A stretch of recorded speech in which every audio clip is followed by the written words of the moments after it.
자, 오늘 말씀 제목은 교회는 세상에 소망을 주어야 한다는 제목으로 말씀을 드립니다. 자, 공은 옆에 놓으시고요. 자, 그거 잘 굴러 떨어지니까 여러분 잘 고정을 해놓으시면 좋겠습니다. 자, 우리 교회가 62년이 되었습니다. 62년은 뭐 짧다면 짧다고 할 수 있지만 길다면 긴 세월입니다. 우리 대한민국에 많은 교회들이 있는데 여러분 62년 된 교회가 얼마나 있을까요? 물론 제가 확인해 보지는 않았지만 아마도 62년보다 덜 연수가 된 교회가 훨씬 더 많을 것입니다. 자, 하나님께서 우리 교회를 62년계란 긴 세월 동안에 여러 가지 어려움이 좀 많았지만 하나님께서 인도해 주셨습니다. 제가 지난주에 대만에 있으면서도 이제 주일 이 설립 기념 주일이니까 상당히 의미가 있어서 좀 생각을 좀 많이 했습니다. 제가 우리 교회 이제 17년을 넘어서 18년을 향해서 가고 있습니다. 시간이 꽤 지났습니다. 제가 목회를 해온 연수 속에서 제가 한 게 뭔가를 생각해 보니까 제가 뭘 했더라는 생각이 들었습니다. 내가 뭘 했지? 그런데 이런 생각이 들었습니다. 하나님께서 17년 동안 하나님께서 도우셨다. 하나님께서 인도하셨다. 하나님께서 모든 것들을 주관하셨다라는 이런 생각을 했습니다. 제가 종종 설교 때 말씀드리지만 목회 연수가 짧았을 때는요, 제가 뭔가를 할 수 있다고 생각했습니다. 뭔가를 많이 해야 된다고 생각했습니다. 그런데 이게 단임 목회 미국과 여기 따져보면 23년째입니다. 꽤 많이 했죠. 그런 가운데서 제가 느껴지는 것은 뭐냐면 결국은 하나님께서 하셨다라는 이런 고백이 제 속에서 나온다는 것입니다. 하나님께서 인도하시고 하나님께서 밀어주시고 하나님이 당겨주시고 이렇게 안 하시면 하나님의 교회가 이 땅에 존재할 수 있느냐? 사실은 어렵습니다. 자, 여러분 오늘 예배 시간에 오늘 오시기 전에 벽에 우리 현관에서 밑으로 쭉 내려가면서 벽에 사진 붙은 거 다 보셨을 것입니다. 그래서 설립 기념 주일을 맞이해서 우리 기존의 오래된 사진부터 사진을 조금씩 붙여놨습니다. 선별했습니다. 모든 사진을 다 붙일 수는 없었고요. 중요한 사진들을 걸어놓고 거기다가 제목을 붙였습니다. 문장형으로 제목을 붙였습니다. 그냥 사진만 보시면 여러분 의미가 좀 덜합니다. 그러나 여러분 그 제목을 보시고 사진을 보시면 아마도 의미가 더할 것입니다. 여러분 사진을 보시면서 뭘 느끼셔야 되느냐 하면 하나님께서 지금까지 우리 교회를 인도해 주셨다. 하나님의 손길이 함께 하셨다라는 것을 여러분들이 느끼셔야 됩니다. 이것을 보셔야 됩니다. 그래서 우리 사진을 보시면서 하나님이 우리 교회를 어떻게 인도해 오셨는가라는 것을 좀 깊이 생각하시면서 하나님의 은혜에 감사하는 우리 모두가 되었으면 합니다. 자, 우리 교회가 이제 62년을 넘어서 계속해서 전진을 할 것입니다. 자, 우리 교회 표가 압도적이고 독보적이며 복음적인 교회입니다. 굉장한 표를 올해 내걸었습니다. 계속해서 저는 이 표를 생각합니다.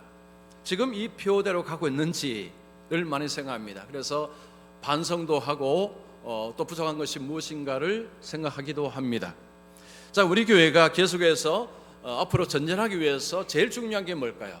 바로 주님의 뜻을 따라가는 것입니다. 여러분, 좋은 교회는 어떤 교회냐?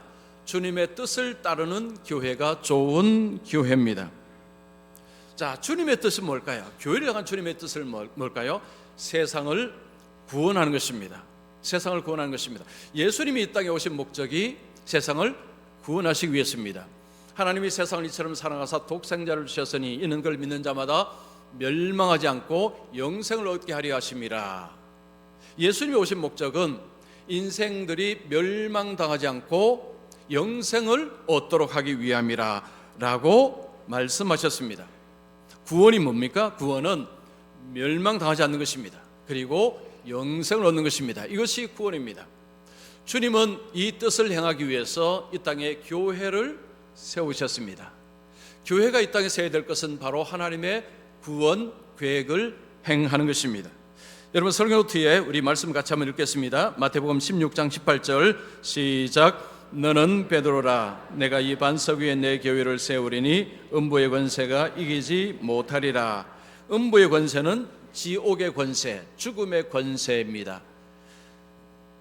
죽음의 권세가 교회를 이기지 못한다라고 하십니다. 그래서 교회는 구원 공동체, 구원을 이루는 공동체가 될 수가 있는 것입니다. 왜냐하면 주님이 교회의 머리 되시고 교회에 주님이 계시기 때문입니다. 교회가 이런 구원의 방주로서 역할을 하기 위해서는 교회가 소망의 공동체가 되어야 됩니다. 소망의 공동체가 되어야 사람들이 교회로 올 수가 있습니다. 소망 있는 곳에 사람들이 모입니다. 희망 있는 곳에 사람들이 모입니다. 교회가 세상에 소망을 준다면 세상 사람들은 교회로 올 것입니다. 자, 그러면 교회가 세상에 소망을 주기 위해서는 교회에 필요한 것이 뭘까요? 자, 오늘 본문을 가지고 두 가지로 말씀을 드립니다. 자, 첫 번째, 교회는 세상에서 빛과 소금의 역할을 해야 한다. 13절에 보면 너희는 세상의 소금이니 14절에 너희는 세상의 빛이라. 자, 오늘 본문에 예수님께서 너희는 예수님의 제자들이고 오늘날로 말하면 교회입니다. 예수 믿는 자들, 예수님의 제자들이 모인 곳이 교회입니다. 교회는 세상의 빛이요 세상의 소금이라 라고 말씀합니다. 자, 먼저 빛을 한번 보겠습니다. 빛의 역할은 무엇입니까? 빛은 밝히는 것입니다. 저녁에 집에 들어가면 문 열고 가장 먼저 하는 것이 무엇입니까? 불을 켜는 것입니다. 불부터 켭니다. 왜 불을 켭니까? 어두움은 두려움을 줍니다. 어두움은 공포를 줍니다. 많은 범죄 행위는 어둠 속에서 일어납니다.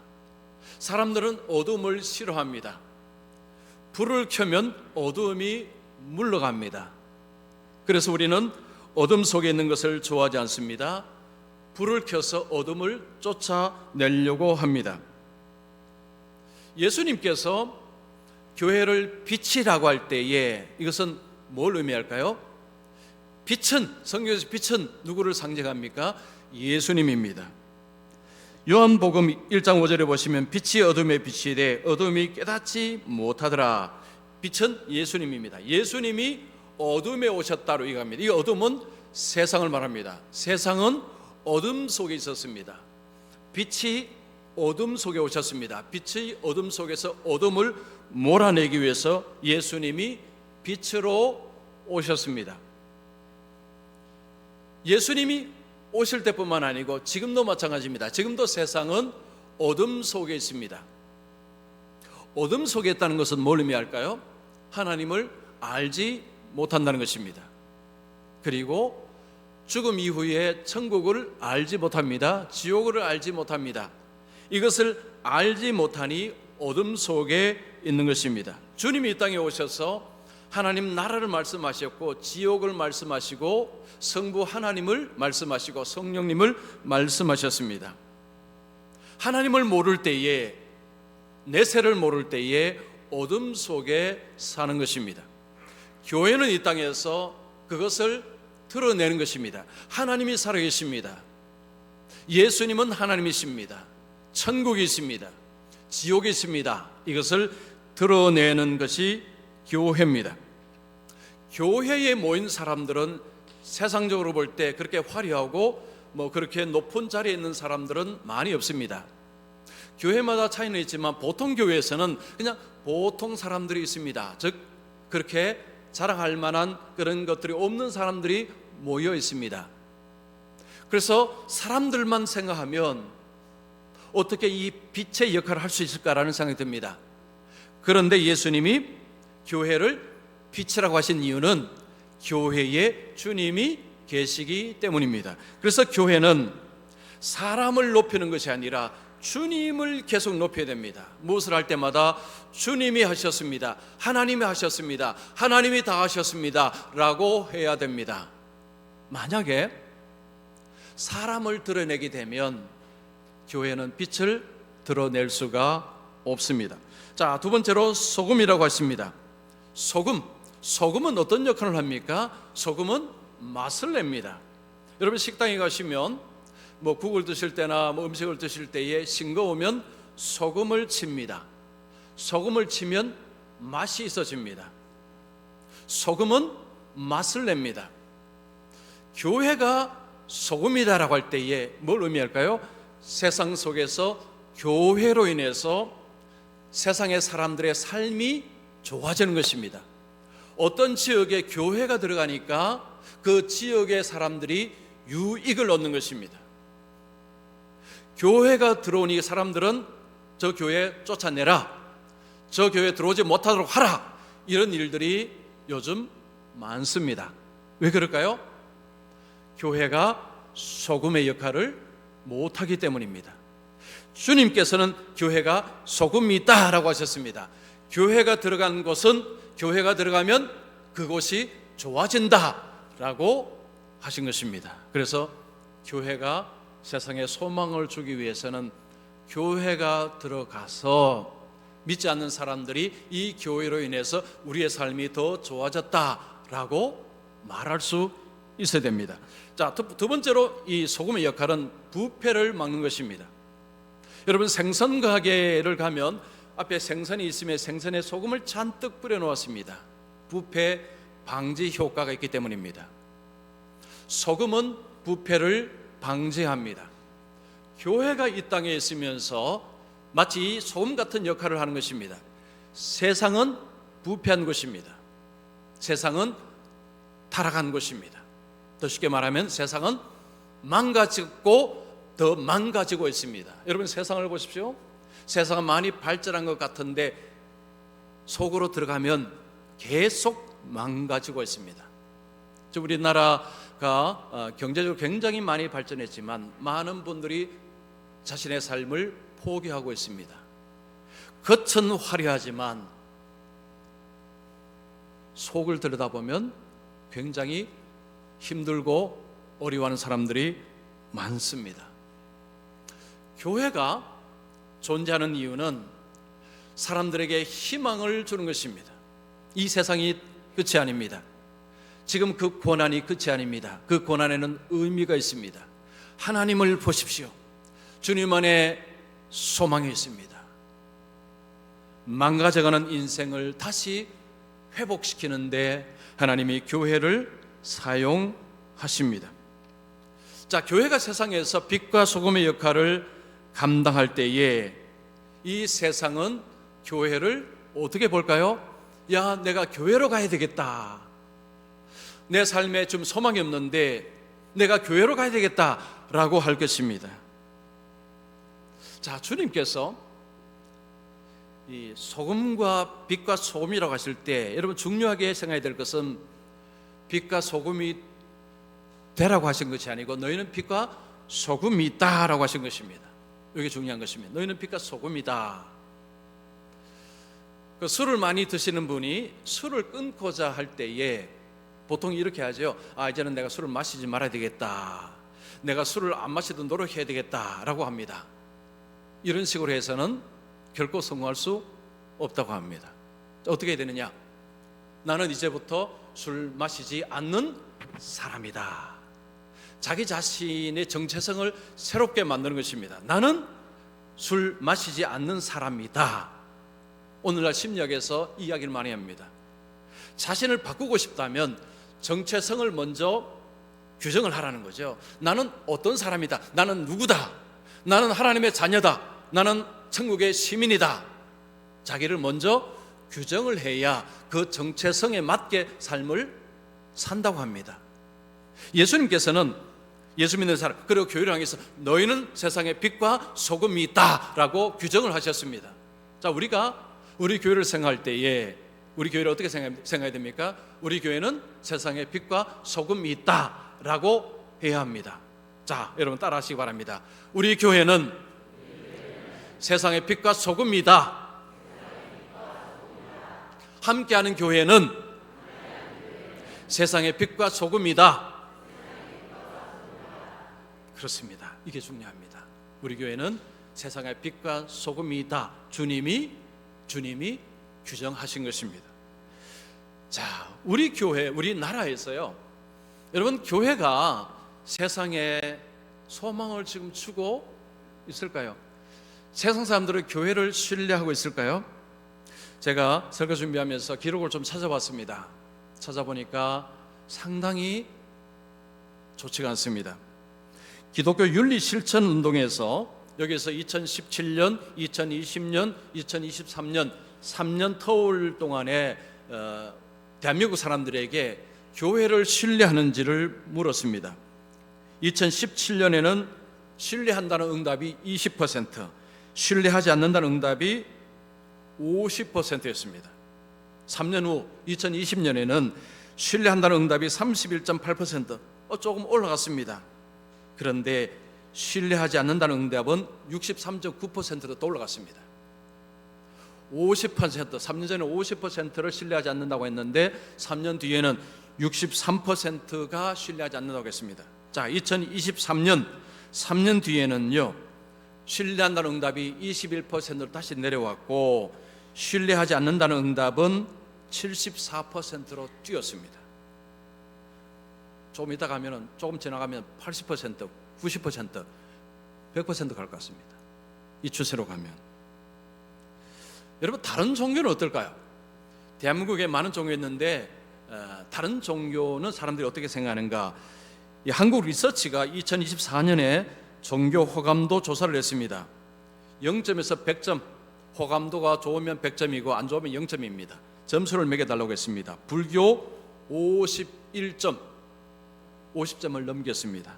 천주교 48.6점, 기독교는 몇 점일까요? 여러분, 기독교는 몇 점 정도 받았을까요?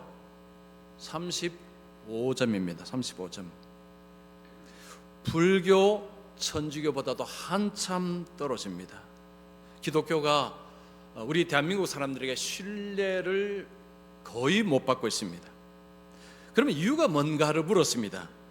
신앙과 삶이 불일치한다, 사회적인 책임이 부족하다, 공격적인 전도를 한다, 독선적인 태도를 가지고 있다, 정치적으로 편향된 행보를 보이고 있다, 이런 이야기들을 했습니다. 자, 오늘날 우리 대한민국의 교회가 세상으로부터 신뢰는커녕 욕을 먹고 있습니다. 우리는 어떻습니까? 자, 우리 교회는요, 이 지역 사람들에게 설문조사하면 대답을 어떻게 할까요? 뭐 안 해봐서 모르겠습니다만은, 그런데 저는 한 가지 분명히 말씀드리고 싶은 것이 있습니다. 자, 우리 교회도 물론 부족한 것이 많습니다. 앞으로도 계속해서 더 많이 더 이렇게 좋은 모습을 보여야 됩니다. 그런데 우리 교회는 방향이 옳다는 것을 제가 말씀을 드리고 싶습니다. 우리 교회는 방향이 옳습니다. 여러분, 동의하십니까? 제가 공연히 이런 말씀드리는 게 아닙니다. 양심적으로 말씀드립니다. 지금 부족한 것이 많지만 우리 교회는 방향이 맞습니다. 방향이 맞습니다. 여러분, 속도도 중요하지만요, 중요한 것은 방향이 중요합니다. 그런 말이 있죠. 인생은 속도보다 방향이다. 우리 교회는 방향이 맞습니다.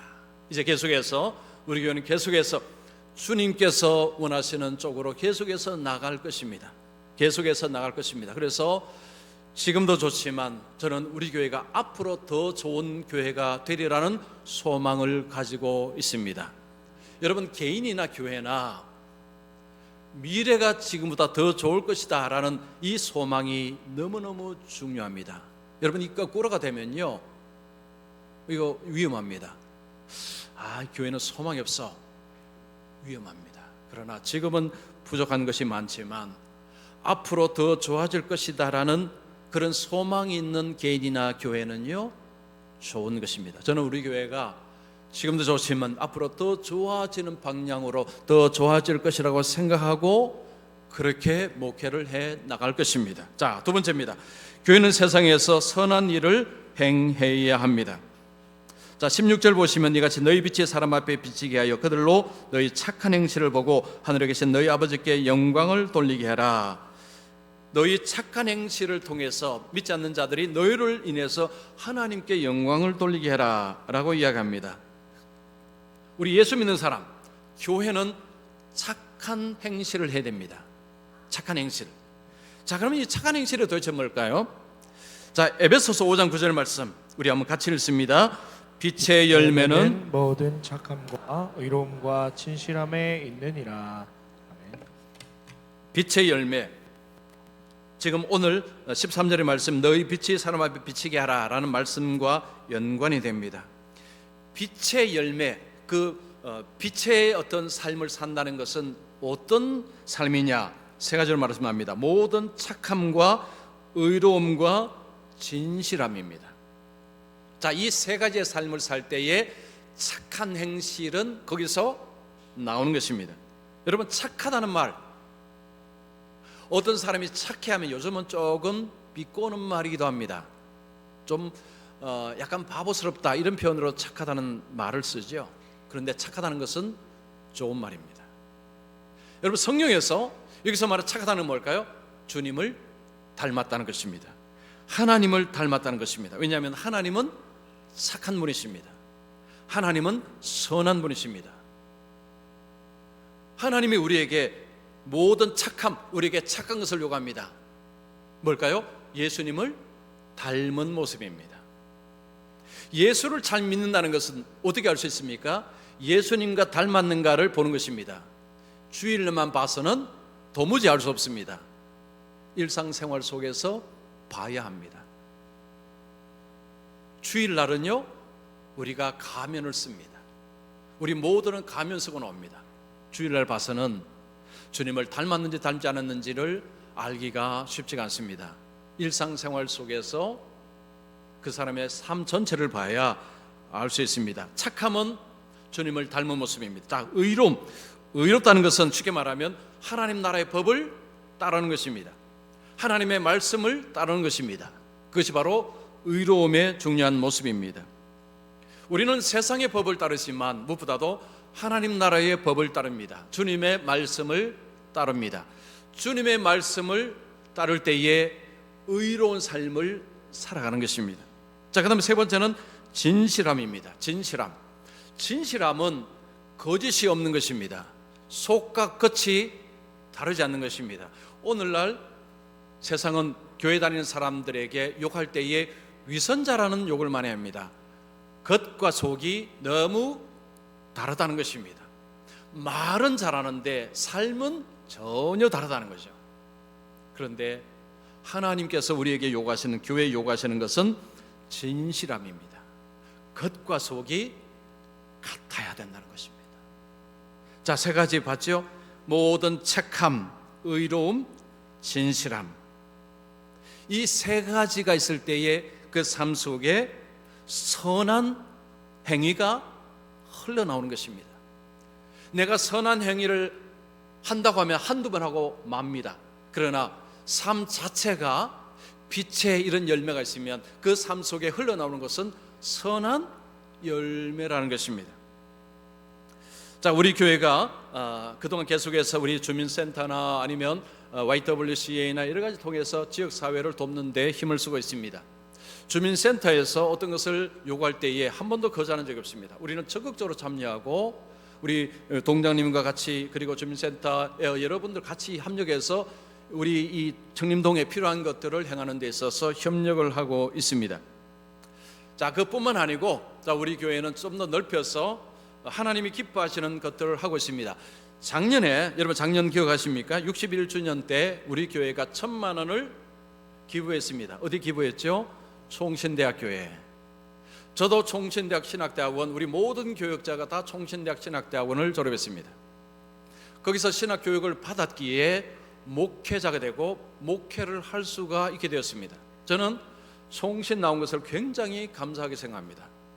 해외에 나갔을 때 총신을 나왔다 인정해 줍니다. 굉장한 사실은 은혜를 입은 것입니다. 작년에 총장님께 1,000만 원을 기부하면서 빚을 좀 갚았다라는 느낌 들었습니다. 총신이 잘 되는 것은요, 결국은 우리 한국 교회가 잘 되는 것하고 연관이 되었습니다. 그래서 작년에 1,000만 원을 기부했고, 올해는 성서 공예를 통해서 이제 쿠바에 성령 보내는데 협력하게 되었습니다. 올 초에 성서 공예 이사장 목사님한테서 이 성경을 보내는 것에 대해서 제가 듣게 되었습니다. 그래서 아프리카나 아니면 이 쿠바나 공산국가에 성경을 보내는데, 이걸 누가 보내는데 보내야 되느냐 하면 교회가 해야 된다고 했습니다. 그래서 많은 교회들이 이 일에 동참을 하고 있다는 이야기를 제가 들었습니다. 그때 제가 생각했습니다. 2025년도에 우리 설립 기념 때는 이 성경 보내는 데에 우리 교회가 참여하면 좋겠다라고 생각을 하고, 우리 장로님들께 말씀드리고 장로님들이 흔쾌히 동의하셔서 이제 우리 교회가 500만 원을 사실은 하게 되었습니다. 자, 우리 교회가 엘리베이터 공사를 해야 되기 때문에 좀 돈이 많이 들어가니까 돈을 많이 아껴야 됩니다. 이것도 안 보내고 그냥 아껴서 엘리베이터 건설하는 데 쓰자라고 할 수도 있지만, 그렇지만 우리 하나님은 어떤 하나님이십니까? 하나님은 이 모양 저 모양으로 우리의 삶을 채우시고 도우시는 하나님이십니다. 그래서 우리가 엘리베이터 공사를 하기도 하지만, 그러나 설립 기념일에 이 일에 뜻깊은 일을 하면 좋겠다라는 생각해서 우리 교회가 이 일에 참여하게 되었습니다. 그래서 저는 너무 감사하고, 성서 공예도요 저한테 너무 감사하다는 표현을 여러 번 했습니다. 왜냐하면 요즘은 교회가 다 어렵습니다. 어려워서 사실은 교회가 협력하지 못하는 일들이 많은데, 우리 교회가 협력을 해주셔서 너무 고맙다라는 그런 인사를 제게 했습니다. 자, 교회는 어쨌든 이런 선한 것을 통해서 하나님의 이름을 자꾸 드러내야 됩니다. 만약에 교회가 이런 일을 하지 못하게 되면 어떻게 되느냐? 여러분 13절 보시면, 소금이 만일 그 맛을 잃어버리면 무엇으로 짜게 하리요? 후에는 아무 쓸데없어 다만 밖에 버려져 사람에게 밟힐 뿐이니라. 소금이 역할을 못하면 밟힌다는 것입니다. 오늘날 교회가 욕을 먹고 비난을 받는 이유는 결국은 우리가 빛과 소금의 역할을 못하기 때문이다 라고 할 수 있습니다. 그래서 우리는 뭐 어떤 교회가 못했다라고 하기보다는 이게 전부 우리의 책임이죠. 그래서 우리 교회가 하나님의 빛이요 세상의 빛이요 세상의 소금이다라는 이런 정체성으로 나가지 않으면, 그러면 세상 속에서 교회는 소망이 없습니다. 그래서 요즘 그런 이야기 합니다. 교회는 사양산업이다. 계속해서 무너져가고 있는 산업이다, 사업이다. 이거 말이 안 맞는 소리인데, 지금 한국 교회가 가고 있는 모습이 계속 떨어지기 때문에 그런 이야기를 듣고 있습니다. 그런데 우리가 정말 교회가 세상의 빛이요 소금이다라는 이 정체성 위에 서 있다면, 사양산업 아닙니다. 사양산업, 물론 교회가 산업은 아니지만요, 소망이 있습니다. 우리에게 소망이 있는 것이 아니고 바로 주님께 소망이 있는 거죠. 그래서 여러분 62주년 이제 예배를 드리면서 가슴 속에 오늘은 딱 하나만 기억하십시오. 교회는 빛과 소금이다. 함께하는 교회는 세상의 빛과 소금이다. 요 정체성 하나 붙들고 오늘 나가시면 여러분 설교를 잘 들으신 것입니다. 저는 우리 교회가 이제 62년을 넘어서서 63년, 64년을 향해서 나아가면서 이 땅에 세상의 빛과 소금이라는 주님의 그 말씀을 붙잡고 소망 있는 교회, 세상에 희망을 주는 교회, 세상에 소망을 주는 교회가 되기를 축원합니다.